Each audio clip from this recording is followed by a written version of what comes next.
reading from the Holy Gospel according to Matthew, chapter 5, verses 20 to 26. The passage is taken from the Message version of the Bible.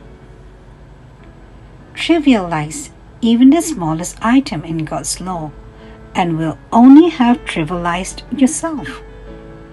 But take it seriously, show the way for others, and you will find honor in the kingdom, unless you do far better than the Pharisees in the matters of right living.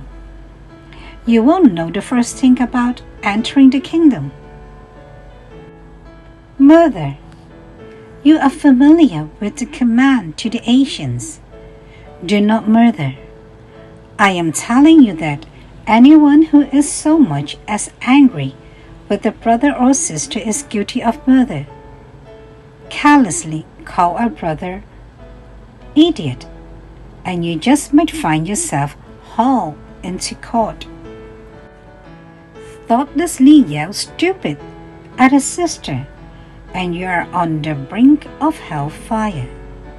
The simple moral fact is that words kill. This is how I want you to conduct yourself in these matters. If you enter your place of worship and about to make an offering, you suddenly remember a grudge a friend has against you. Abandon your offering, leave immediately. Go to this friend and make things right. Then and only then, come back and work things out with God. Or say, you're out on the street and an old enemy accosts you. Don't lose a minute. Make the first move. Make things right with him. After all, if you leave the first move to him, knowing his track record, you are likely to end up in court, maybe even jail. If that happens, you won't get out without a stiff fine. The Gospel of the Lord. Good morning. I am Father Joseph Matthew, and this is Coffee with God. Today, on the 12th of June, we reflect on the Holy Gospel according to St. Matthew, chapter 5, verses 20 to 26. And we reflect on the theme, Watch Your Tongue, the small gate to a big conversion. The Gospel today tells us that anyone who harbors hatred in their heart is a murderer in the heart. And that's where the Gospel always starts, not on the outside, but in the heart. That is where wars begin. That is where divisions fester. And yes, that's where our words take shape. Jesus too is very clear. Do not insult. Do not belittle. Do not speak badly of your brother or sister. He is not only talking about physical violence, but also about the violence of the tongue. That sharp, quick weapon we too easily draw.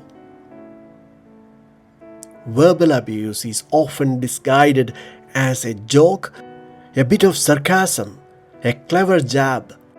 But underneath, it's a desire to take someone down, so we feel a little taller. But why do we do this?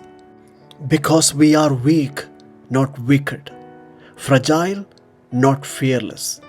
Like Cain, when we are insecure or wounded, we may feel tempted to strike with words rather than open our hearts with kindness. It's much easier to gossip than to bless. Much easier to tear down than to build up. But Jesus offers us another way, a way that demands conversion, a change of heart. He calls us to the law of love, the law of docility, the law of peace.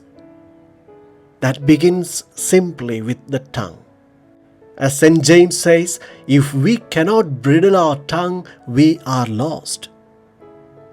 Let us ask the Lord for the grace to prune our language, to cut back on the bitterness, to soften the tone, to choose silence instead of slander, blessing instead of insult. It's a small penance, yes, but it yields a harvest of peace.